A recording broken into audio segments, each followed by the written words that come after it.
Alexandra, welcome to the Popko Project Podcast. How are you? I'm good. Thank you so much for having me. Yeah, thanks for joining me. You got some big news. I do. Yes. Your project called Echoes is dropping a new album. By the time this airs, the album will be out. So if you're watching or listening to this, stop doing that. Go stream that. Go buy that. Do whatever you got to do, and then come back and hear Alexandra talk about the record. Thank you. This feels like we're doing an interview with like my future self. I'm excited. This is the future. This is the future. Yeah. So, really quick before we jumped on, you said that you had evacuated because of the fires in LA.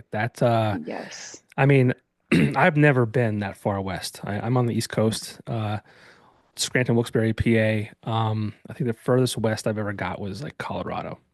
Wow. Um, so I mean, I've seen obviously we've all seen images of that. That must have been Yes. crazy. Yes, I didn't have any service at all, and so I somehow slept through everything, and I finally woke up at like 6 a.m. on I think it was Monday, last Monday. Honestly, time does not feel real right now. It I actually might have bet. been Tuesday. And one of my best friends was watching the news and was like, "Hey, you need to leave." And it was like probably one of the most terrifying things I've experienced. I walked outside, the gate was down. There was like so much wind and my body was just like just go. So I immediately just left, and I know that's a privilege to have somewhere to go. I have family about 6 hours north of Los Angeles, so I got to go be with them. But yeah, it is just absolutely devastating. Although seeing the community come together is really, really inspiring, and seeing everyone just put all of their energy and effort towards healing and donating. And it's just like, and the firefighters, oh my God, like, Yeah. I can't yeah. imagine. I really can't.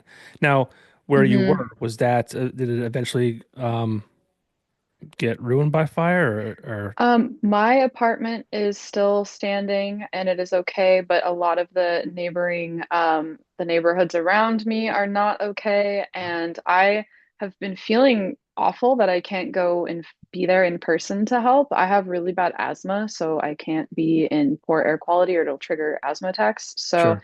I'm trying to do everything that I can from afar with donating and spreading the word. At the end of this, I can talk more about. I'm going to be doing a T-shirt where all the proceeds, an Echoes shirt, all the proceeds will go towards helping people rebuild from these fires. So it is honestly like I'm still in shock. I've never experienced anything like this, and it's just absolutely devastating. Yeah.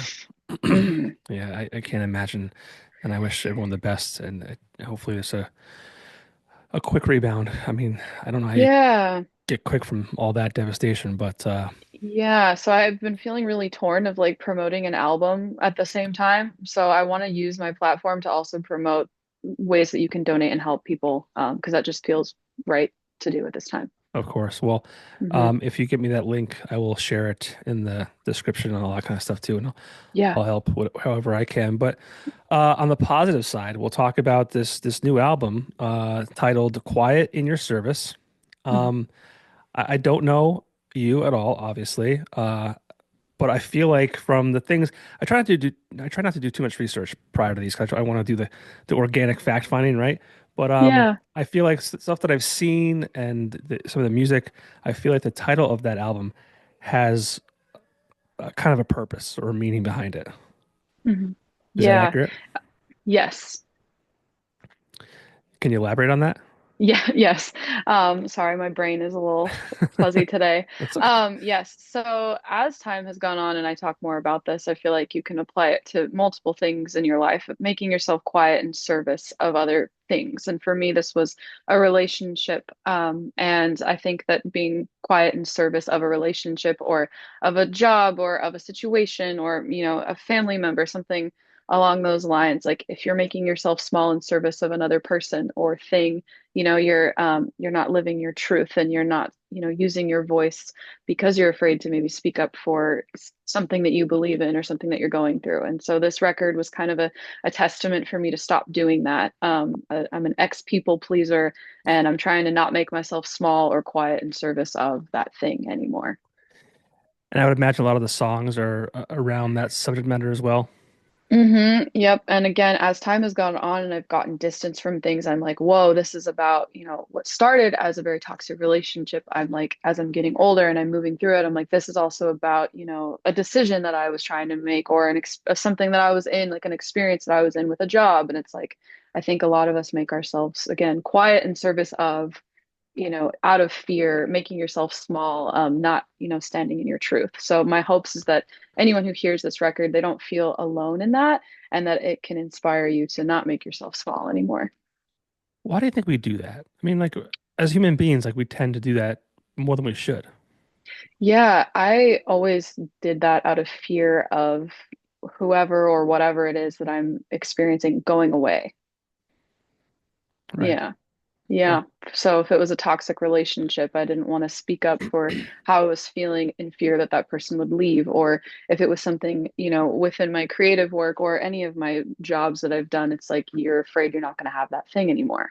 And Right. it's important to make sure that you are standing in that truth and, saying what you feel. And even if that person or thing or whatever it is goes away, it wasn't meant for you in the first place.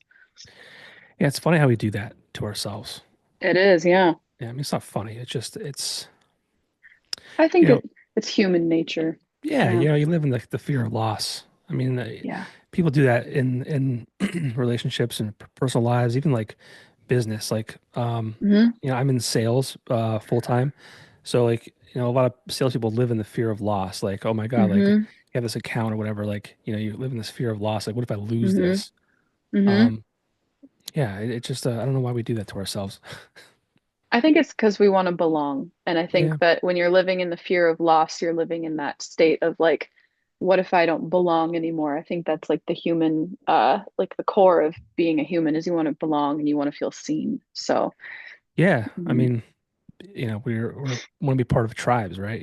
yeah. And I also feel like maybe that fear of loss, at one point in my life protected me and now it doesn't anymore. And I'm like learning how to let that go. And so for me, this record was like a space where I just really got to let all of that go and learn how to speak my truth and how to just be all that I can be instead of being quiet in service of And pain. how does that feel?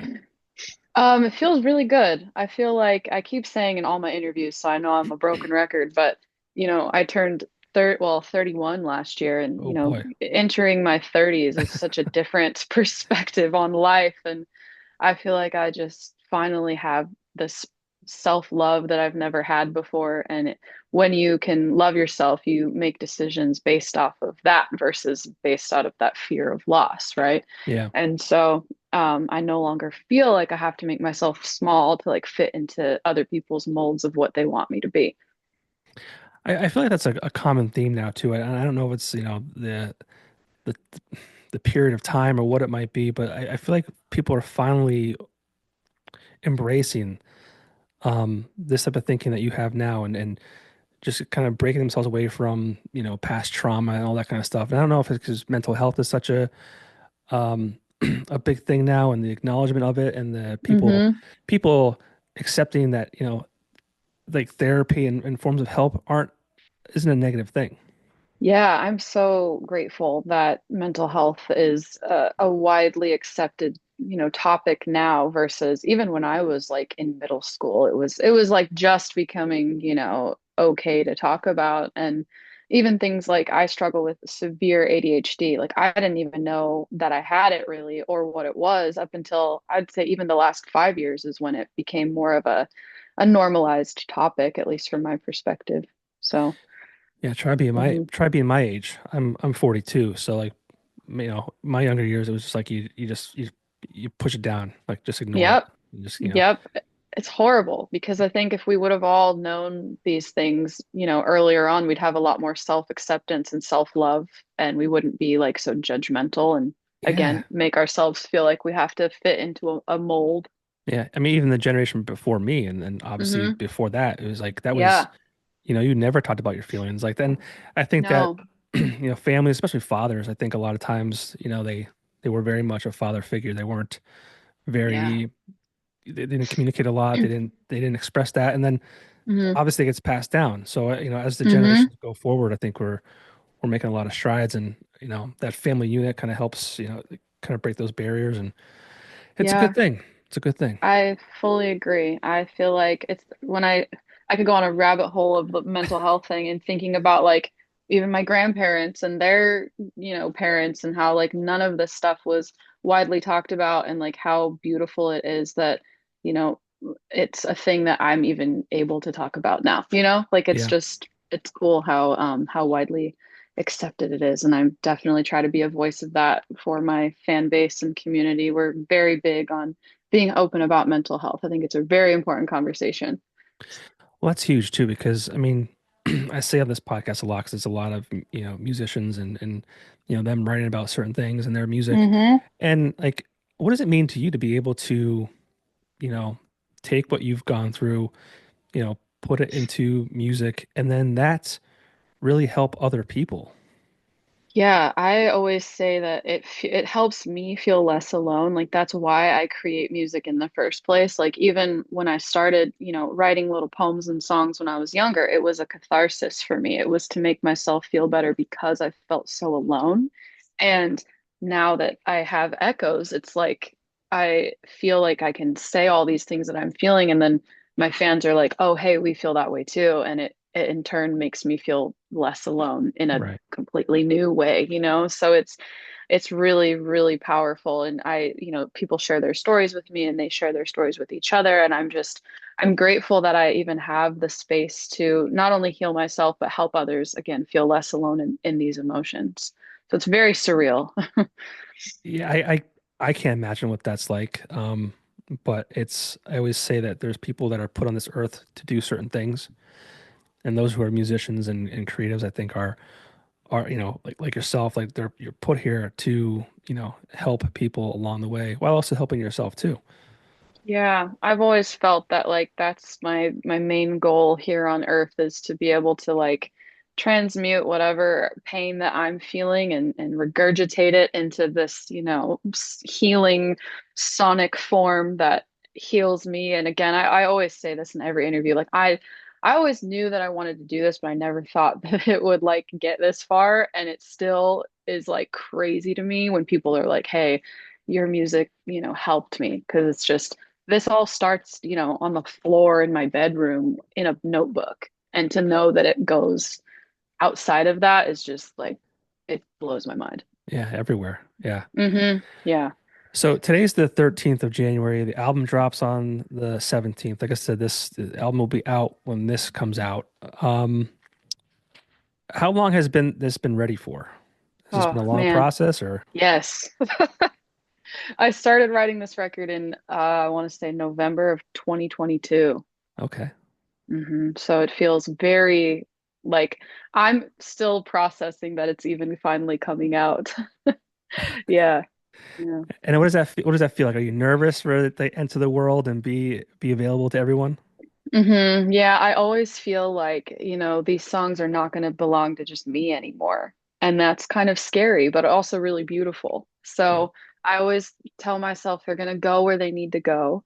And I'm very curious to see where that where that ends up. And it also, I think there's this strange feeling too of like these songs were written, by 2 years ago me. And like me now is already like I feel like a in a different energy. So it's so interesting to be releasing these songs that will be new for other people, but for me, it's like, oh, that I'm already 2 years away from that. Right. So it's such an interesting feeling, but ultimately very exciting. I don't think I really thought about that before. That is interesting. Like, that Yeah. was 2 years ago. That was you're I mean, we're a different person a year removed from different Oh things. yeah. That's an interesting way to look at it. Yeah. Yeah, so I still want to honor that 2 year ago version of myself, who wrote those songs and felt those things very, very deeply. And it's always strange because I feel like the things I was experiencing then I'm like healed through and can see in a different perspective. So I really just for like the sake of it want to put out a song like a week after I write it just to see what that feels like, right? I've never Yeah. done that. Things always end up taking so much time to come out. So, Well, you could. I mean, that's the joy of the internet these I days. know, I know. But I definitely I was just saying on another thing that like I'm such an album person. Like I love albums and so I Same. want to make sure that I do that with the right body of work to follow it up. But I as like a test, it would just be cool because I've never done that. Like yeah, I've never put out a song like immediately. So or if I have, I just I can't remember. Right. hmm It's cool that you like, albums and you probably wrote this, I would imagine. Maybe you didn't, but like in a way that it kind of flows like the way it Yeah. should. Because I Yep. mean, I grew up with albums too. Like hmm I still love that. I'm obviously like I like the new age where, people can drop singles every 6 weeks or whatever it might be, because I feel like you get more from your favorite artists on a more regular basis Yeah. as opposed to waiting 2 years for the stuff. But Yeah. I mean, there's something to be said about an album that's written in a way that kind of, has a start and finish. Yeah, that's just my thing. Like, I just am such an album person, and I've had so many people over the years be like, you shouldn't do that. The albums are dying. But it's like, I don't care about that. I care about making art that makes you feel something, you know? Right. And like, not to say that you can't do that with singles because you can, but I'm just like for me that it's art first and Hmm. and maybe that's I don't know, maybe somebody would laugh at that, but I just believe so much in the art that it's like it needs to be digested as a whole and as a body of work. And it doesn't mean that singles don't serve a beautiful purpose, but if I had it my way, like I wouldn't even do like a singles rollout. You would just get the full album because I'm like, yo, I want you to hear it from start to finish on the first day. Yeah. But I've had some really good perspective from my fans because we talk about it a lot in the Discord, and they were saying like, we love being able to get these, bite-sized pieces from you. So I can see both sides, but like I love an album drop in full so you can Yeah. just really process it. hmm I mean, so many of my like core memories are tied to like when albums came out and like listening hmm to start to finish and just applying certain songs to certain parts of my life. And I really enjoy that aspect of it. So I'm glad as someone your age too is still embracing the the full length Oh album. yeah. Oh yeah, I will never stop being a full-length album girly. Like I know so many people are like, just drop singles. And I'm like, I can't do it. I even another friend of mine who's my age, we had a call earlier today talking about how we just love concept albums and bodies of work. So I will die on that hill. I'll be there Albums with you. forever. I'll be Thank there with you. you. Yes. But I mean, you do have a few songs that have been released from this upcoming album. What has the reception of those been so far?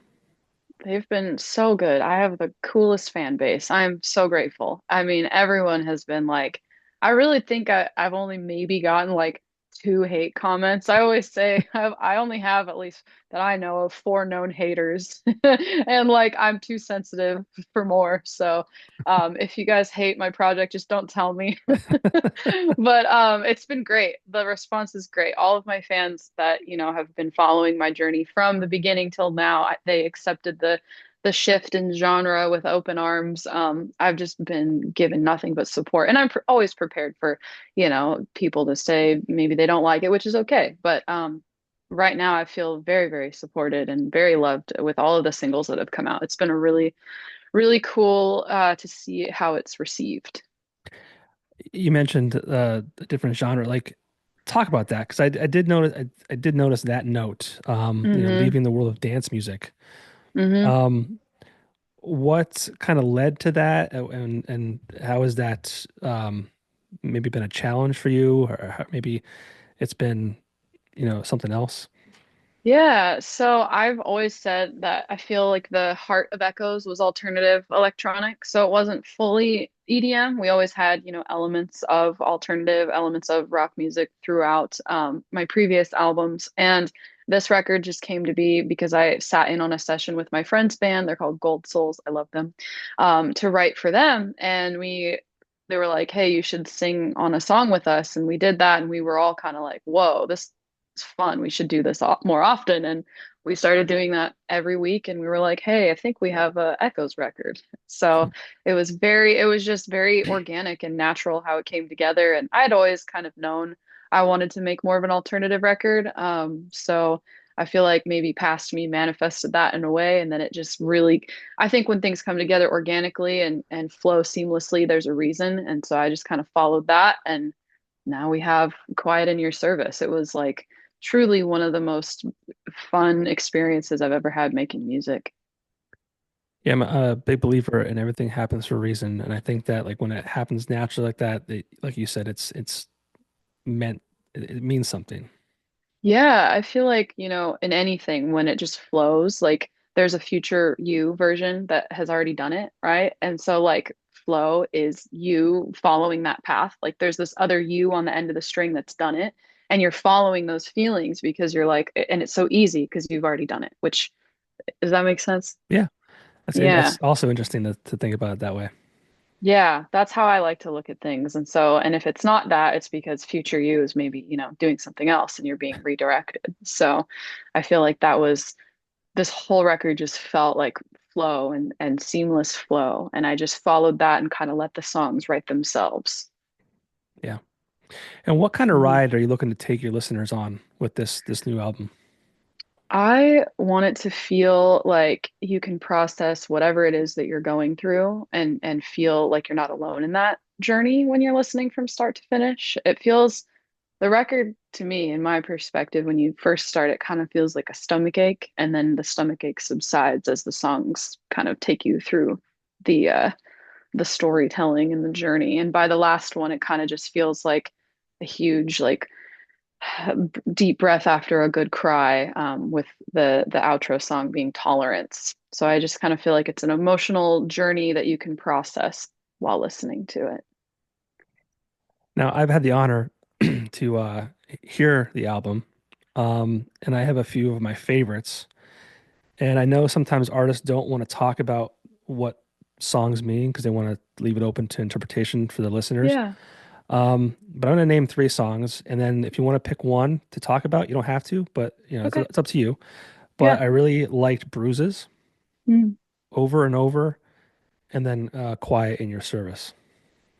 Thank you. Yeah, it's hard for me to pick a favorite because I feel so connected to all of them, Sure. obviously. But yeah, I feel like Quiet in Your Service, I'll talk about that one since that's the title track. Again, it is about like realizing that you're making yourself small in service of another person. And for me, it was, a really toxic relationship. And the line, can't you see through the bloodbaths you bring? It's like, can't you see through all of this anger and this, pain you're causing me? Can't you see through that? And I'm just remaining, small in service of trying to, make sure that you don't leave me. And it was this like, I think writing that song really was this turning point for me of like, man, I don't want to do that anymore in anything in my life. So it felt kind of like a empowering anthem for me to finally like choose myself for the first time. Yeah, that's cool. Thank you. Now, album comes out in a few days. Yeah. What's in store for you, Oh, post release? well, we are in the process of changing my album release show to be a benefit show for all of the wildfires in Los Angeles. So that is something that I should have more details on, hopefully by the time this comes out. So I wish that I had like a date so I could promote it, but I'll give all of that to you hopefully over the next couple of days. Okay. So we'll be putting a lot of our time and energy and effort into that. And then my goal for the rest of the year is to be touring this record. Because when I made this record, when we made this record, we had it with performing it live in mind because we want you to feel like you can enter this Echoes world and, leave any of your pain behind while experiencing this record live. Okay. So some tour dates, hopefully, right? That's Yeah, great. yeah. What what can people expect from an Echo show? Have they ever Definitely. seen you live before?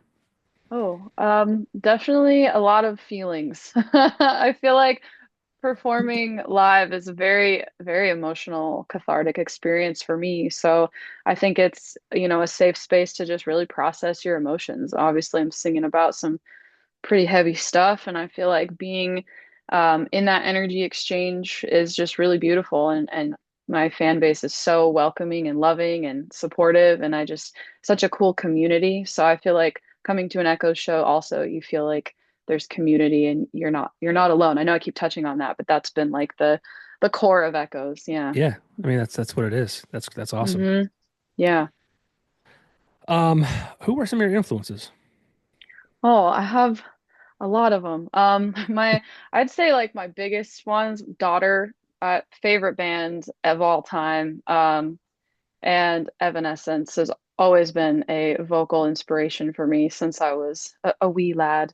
Um, and I have also I listened to a lot of country music growing up, which I know people will be like, really? Like Yeah, that was what inspired you? But yeah, I grew up listening to lots of Alison Krauss, honestly, on the vocal end, and lots of Enya. So I feel like there's a mix of that sprinkled throughout the core of Echoes.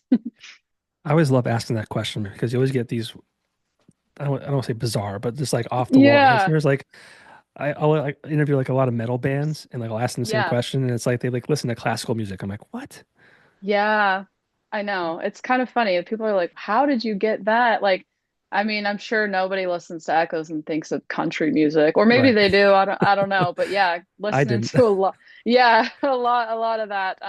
But yeah, I mean, one of the biggest obvious ones is, Evanescence, Amy Lee, huge inspiration. I think I was what, 8, 9 when I heard her sing for the first time and blew my mind. So. And when did you know that you wanted to like be a musician? So I literally told everyone in my life when I was 5 that I was going to grow up and be a singer. So I've just always known, to touch on the like, you come here with a mission. I guess my little soul knew at 5. And I started writing songs when I was 9 in my journal. And then started my first little band in high school when I was 14 and just kind of went from there. I just always knew this was what I wanted to do with my life. Now, did you have people telling you to, oh yeah, yeah, that's fine. Yeah, okay, Oh, so yeah. this is a dream. Yeah. Don't do that. Yes. Have a backup plan. Yeah, at the backup plan. But I was so adamant. Like, people would be like, "What are you going to do as your backup plan?" And I would be like, "I don't have one." But I feel like that mentality, kind of got me to where I'm at now. So I'm grateful for past me for kind of telling everyone to, F off. It's Yeah. you just have to you got to believe in yourself to like a delusional point. That's what I tell everyone. I'm like, even now I'm still not anywhere near where I want to be, but I have this like delusion that I can get there. And you just can't let other people tell you no. Because you get told no throughout your whole career, everyone's like, no, you can't do this, no matter what level you're at, right? So I just have this this unwavering delusion and belief in myself that it's gonna work out. Well, they say that if you have a backup plan, like I forget what the saying is, but if you have a backup plan, like you're already doubting yourself, you're already like, you know, Yeah, I think and there's no like wrong way to do it. Like you can still do something with a backup plan. I think people always say have a backup plan out of love, right? Because they don't want you to fail. And that's where right. it comes from. So if you can look at it from that and know that that's, someone's perspective is just wanting you to be okay and you can see it from that way versus them not believing in you, which maybe it is that, but it's usually a reflection of the person who's saying it. Most people that tell you that you can't do a thing is because they wish they could do it too. Yeah, they played it safe their entire lives and yeah. And there's times where like, I look at people that have played it safe and it works out for them. Yeah, They're super happy. for I'm like, sure. choosing the path of following your dreams is not going to be easy. It's exhausting. You have to be okay with like really not being okay for a long time and then one day you get a call and it's like, "Hey, it's working." So, Yeah. yeah, I don't know. Tend to have like even though I'm a very like I don't know, kind of brooding person, I tend to have a pretty positive outlook on life and I don't know. I just think that it's going to work out and it does. You gotta believe. Yep. You gotta believe. Yeah. What do you do for fun when you're not, working on music? Oh, this is the hardest question. I have had to like ask my friends about this. I'm like, guys, what do I do for fun? My new thing is I like to go thrifting for weird trinkets. Okay. And that I do that for fun. Maybe I need to, pick up some more hobbies because I don't really have a lot because music is like all I'm thinking about all the time. And that's the fun thing. But I'm trying to enrich my life outside of music. So hiking and thrifting, those are some things I like to do. Okay. Hmm. All right. I have one more question for you, and it's kind of like All a right. off the wall one. I'm Um, ready for it. I always get not the same answer, but it's a I'll just ask it. So there's an asteroid coming to Earth, right? Okay. Yeah. There's no Bruce Willis to save you. Will Smith isn't going to save you. Okay. The world is going to end. There's no doubts about it. Okay. You have 3 days left. What are you doing in those 3 days? Oh man. Okay. I These are going to be some strange answers. I love I it. foresee I foresee myself getting so stressed out that I would just drink the Kool-Aid on day one. Just end it. I'd be like, yeah, I'd be like, fuck this. That's probably, I'd be like, I'm good. But if I were to be thinking from my like, really positive side, what I would probably spend 3 days like, would I be alone or would I be able to see all the people that I love? See, that's the generic answer everyone says. Like, yeah, I would make sure. Ah, It's up to you. I mean, you're, this is you're there. hard. Yeah, it's a tough question, but it's something like, you look back on your life and it's like, did I do all the things I wanted to do? Like for Hmm. me, I would want to try uh drugs, Yeah, just because I never got into that kind of stuff. mm, So I would just want to yeah, I just want to try it, you know? just to try it because you have 3 days left. Yeah. I would not, I probably wouldn't do that, but I support you in your 3 days of grace. I don't know what I would do. I think I would probably, knowing me, I would be so stressed out if someone was like, here's some Kool-Aid. Maybe, or I would maybe try to like do something to calm myself down. Maybe I would just accept it and then I would like sing, probably meditate. I would probably get all of the people that I love to meet me in a meadow somewhere, and we would hold hands, we would sing, and if we could, bake something together, that. And then, God, I'm thinking of the like impending doom on the third day. Maybe we'd all just like hold each other so we die at the same time. That's terrifying. It's I it's haven't a thought of, weird it's a weird question. Yeah. yeah, yeah. I think I would try to get everybody that I love together and we would like meditate and sing and try to just like, do that. Yeah. But if I was like super stressed, I'd be like, Kool-Aid, let's go. So Yeah, it I depends on the mood. I hope that we never have to experience that because I mean I have two young children and I don't know Mm, what I would think if that was actually happening. I just mm, hopefully it's instant. yeah. If it ever happens, I hope it's just instant. You don't even know it. Yeah. Same. There's like a little movie, like a short that I used to love, and it was about this. And it was like this girl and this guy, I think they like meet on the street and they have like 2 days until the world ends or something. And it was a very, I can't remember the name of it, but it was something on Vimeo that I saw in high school, and it was very, really poetic. And it was just make sure that whoever's around you is also like very loving, and you can just, yeah, not be alone. But I Yeah. think I would, yeah, I would want everyone I love to be in the same room for sure. Yeah. Yeah, I don't really have any like crazy last wishes. Yeah. Yeah, I don't either. I don't either. Yeah, that's a good question. Now I'm gonna think about that for like the next hour probably in depth and be like, fuck, what would I do? Yeah. Hmm. And it's like, well, I mean, how much time do you have? And it's like, it's not like you can Yeah, just there's like teleport somewhere, it's like yeah, you're limited to where you are. you gotta give the parameters in the question. Are you alone? Can you do you have secret powers? Can you Okay. like what can yeah, yeah, I I'll think I'll add to it next time. yeah. All right. That's a good idea. It's a good idea. Hmm. Yeah, you could travel anywhere in the world, where would it be? Oh, see, or would I be able to fly? Like, do I just all of a sudden get superpowers or something at this end of the world? Because I would want to fly. That would be Yeah, sick as fuck. that would be sick. Yeah. Mm-hmm. All right. Well, I'll open the floor to you. Just anything that you want to say to fans, to people who've never heard you before, anything about echoes, and then I'll wrap it up and let you go.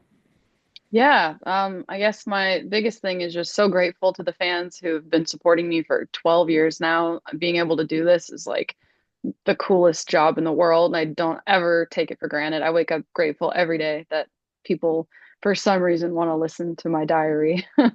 So thank you all for being here. And if you're new, I hope that you can find a space within this community. It's so beautiful and loving, and everybody in the Echoes community is just amazing. It feels like a huge family. So very, very happy that you're here and this found you. And yeah, and anything that you're going through right now, you don't have to go through it alone. And I think my music can be a space for people to be reminded of that. Very cool. Well, Quiet in Your Thank you. Service is out now. One thing I did you mentioned before about it being art, yeah, vinyl, and it's available in blood red. That's pretty cool. Yes. Thank you. I'm stoked. Yeah, Yeah, it's gonna be cool. yeah. Thank you. So go stream it. Go a website people can buy that on. Yes, it is on all of my socials as echoesmusic.band. And I Cool. am double checking that. Yes, it is. Yeah, echoesmusic.band is where you can find all of my merch, my vinyl, all of my show dates, everything. That's follow me on there. Cool. Well, Alexandra of Echoes, thank you so much for joining me tonight. I really appreciate your time, and I wish you the best of luck with everything. Thank you so much for having me. I so And appreciate it. you're welcome. I hope you get back to home, I guess. Me too. Yeah. Thank you. So, all right. Take care. You too. All right. Thank you. See ya. Bye.